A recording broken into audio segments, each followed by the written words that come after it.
पिछले सेशन में हमने टाइप्स ऑफ इनहेरिटेंस की जानकारी ली। टाइप्स ऑफ इनहेरिटेंस में हमने जानकारी ली सिंगल लेवल क्या है, मल्टी लेवल क्या है और हायरार्किकल इनहेरिटेंस कौन सी है। पिछले सेशन में हमने ये भी जानकारी ली थी कि हम मल्टीपल और हाइब्रिड इनहेरिटेंस को जावा में प्रयोग नहीं कर सकते। इस सेशन में हम सिंगल लेवल, मल्टी लेवल और एच लेवल इन तीनों प्रोग्राम्स को देखेंगे और देखेंगे किस प्रकार से आप प्रैक्टिकली इंप्लीमेंट कर सकते हैं इनहेरिटेंस को जावा में। तो आइए शुरू करते हैं प्रैक्टिकल एग्जांपल से ही। सबसे पहले बात करते हैं सिंगल लेवल इनहेरिटेंस को समझने के लिए सिंगल लेवल डॉट जावा। अगर आप देखें तो इन प्रोग्राम्स में यहाँ पे सिंगल लेवल डॉट जावा के नाम से प्रोग्राम है। मैं डबल क्लिक करके इसे ओपन कर लेता हूँ। बिल्कुल कुछ प्रोग्राम वैसा ही है जैसा पिछला प्रोग्राम आपने किया था। मैं यहाँ इसे सबसे पहले एग्जीक्यूट कर लेता हूँ और यहाँ पे यदि आप देखें तो आउटपुट भी कुछ वैसा ही है जैसा पिछले सेशन के एग्जाम्पल में हमने किया था। अब यहाँ यदि आप देखें तो हमने क्लास फर्स्ट को डिक्लेयर करवाया हुआ है। एक वेरिएबल है जेड में हमने एक मेथड में ऐड नंबर मेथड का नाम है, इसमें हमने टोटल किया है और जेड में स्टोर करके प्रिंट करवाया है। फिर सबस्ट्रैक्ट नंबर हमने एक मेथड लिया है, इसमें हमने एक्स में से वाई को माइनस किया है और आउटपुट जेड में स्टोर करवाया है। यह एक्स और वाई की जो वैल्यू है जब हम कॉल करेंगे मेथड को तो वहां से इसे ये देंगे। अब सिंगल लेवल हमने क्लास बनाई है जिसने एक्सटेंड अर्थात इनहेरिट किया है फर्स्ट को। तो अब ध्यान रखिएगा फर्स्ट क्लास सुपर क्लास है और सिंगल लेवल जो है वो सब क्लास है। अब सिंगल लेवल क्लास में आपके पास Z अवेलेबल हो गया है, आपके पास ऐड नंबर अवेलेबल हो गया है, सबस्ट्रैक्ट नंबर अवेलेबल हो गया है।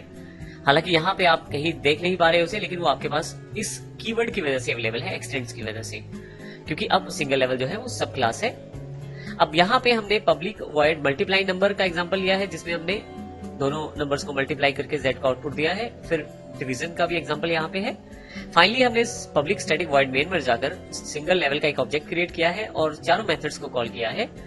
दो मेथड्स पहले वाले जो हैं ये इसकी सुपर क्लास के मेथड हैं अर्थात फर्स्ट के, और नीचे वाले जो दो मेथड हैं ये इसके अपने मेथड हैं। तो यह रिलेशनशिप जो हमने इस एग्जांपल में देखी है इसको सिंगल लेवल कहते हैं, क्योंकि इसमें एक क्लास सुपर क्लास है और एक क्लास सब क्लास है और एक क्लास तक ही लिमिटेड है ये पूरा का पूरा प्रोसेस, यानी कि एक सुपर और एक सब तक, इसलिए इसे हम सिंगल लेवल इनहेरिटेंस कहते हैं। अब हमारे पास नेक्स्ट जो एग्जाम्पल है वो मल्टी लेवल का है। पहली क्लास से हम मेथड्स और वेरिएबल्स को प्राप्त कर सकते हैं दूसरी सेकंड क्लास में, फिर सेकंड क्लास से थर्ड क्लास में। इस तरह की इनहेरिटेंस को मल्टी लेवल इनहेरिटेंस कहते हैं। आइए इसके एग्जांपल के द्वारा समझते हैं मल्टी लेवल इनहेरिटेंस है क्या।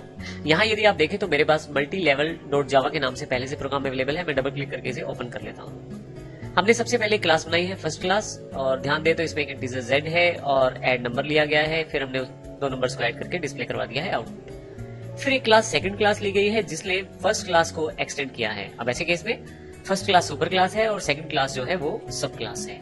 फिर इसमें एक मेथड इंट्रोड्यूस किया गया है सबस्ट्रैक्ट नंबर। ध्यान दीजिएगा जेड का जो प्रयोग है डायरेक्ट कर लिया गया है।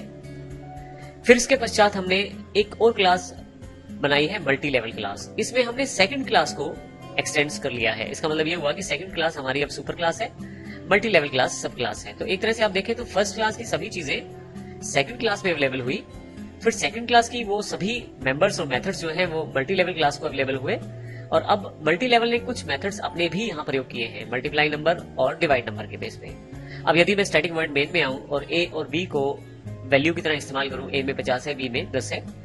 मल्टी लेवल का एक ऑब्जेक्ट मैंने क्रिएट किया एससी और डॉट एड नंबर। अब एड नंबर जो मेथड है ये आप यदि ध्यान दे तो हमारे पास फर्स्ट क्लास का है। यह मल्टी लेवल पे कैसे पहुंचा, फर्स्ट क्लास से सेकंड क्लास में इनहेरिट हुआ और सेकंड क्लास से मल्टी लेवल क्लास में इनहेरिट हुआ। इसी तरह से सबस्ट्रैक्ट नंबर है हमारे पास। ये मेथड सेकंड क्लास का, तो क्योंकि सेकंड क्लास जो है वो सुपर क्लास है मल्टी लेवल की, तो यहाँ पे फंक्शन ये मेथड जो है वो इनहेरिट हुआ। और दो मेथड इसके अपने भी हैं मल्टीप्लाई नंबर और डिवाइड नंबर। और यदि आप आउटपुट को देखें तो आपके पास बिल्कुल एग्जैक्ट वैसा ही आउटपुट है, लगभग जैसा पिछले एग्जाम्पल्स में हमने किया है। तो इसका अर्थ ये हुआ कि हमारे पास यहाँ पे यदि एक क्लास की प्रॉपर्टीज दूसरी क्लास प्राप्त करे और दूसरी क्लास की प्रॉपर्टीज तीसरी क्लास प्राप्त करे तो इस तरह की चेन को हम मल्टी लेवल इनहेरिटेंस कहते हैं। ध्यान रखिएगा इसमें भी एक क्लास ही रहती है जो प्रॉपर्टीज देती है और दूसरी क्लास उसकी प्रॉपर्टीज को प्राप्त करती है।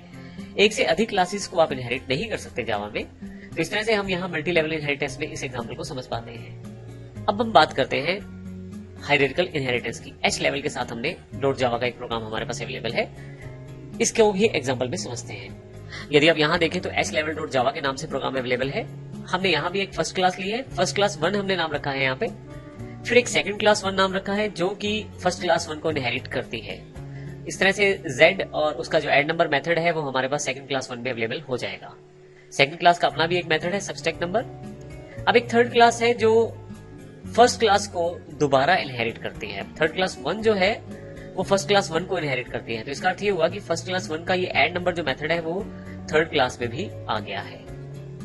तो इस तरह से हमने देखा कि एक से अधिक जो सब क्लासेस आप बना सकते हैं किसी भी सुपर क्लास की। एक सुपर क्लास की काफी सारी सब क्लासेस बनाई जा सकती है। तो हम यहाँ ध्यान दें तो हमने फर्स्ट क्लास जो हमारी है उसकी सब क्लास सेकंड क्लास को बनाया है, फिर उसी की सब क्लास थर्ड क्लास को बनाया है। फाइनली हमने जो एच लेवल क्लास बनाई है उसमें एक्सटेंड किया है सेकंड क्लास को, फिर एक मेथड को प्रयोग किया है। लेकिन पॉइंट ये यहाँ पे ये है कि हमने यहाँ पे अलग अलग मेथड्स के अकॉर्डिंग प्रयोग करते हुए भी ध्यान ये दिया है कि एक क्लास जो है वो दूसरी क्लास को ही इनहेरिट करे। और इस चीज को ध्यान रखते हुए हमने एक तरह से हायरार्किकल जो इनहेरिटेंस है उसको इम्प्लीमेंट किया है।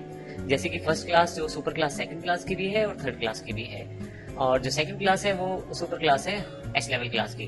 तो अल्टीमेटली आपने एक हायरार्किकल स्ट्रक्चर क्रिएट किया है और इसी प्रोसेस को हम हायरार्किकल इनहेरिटेंस भी कहते हैं। तो इस सेक्शन में हमने टाइप्स ऑफ इनहेरिटेंस की जानकारी ली। नेक्स्ट सेक्शन में हम बात करेंगे सब क्लास और सुपर क्लास के कुछ और इंपॉर्टेंट पॉइंट्स के बारे में। धन्यवाद।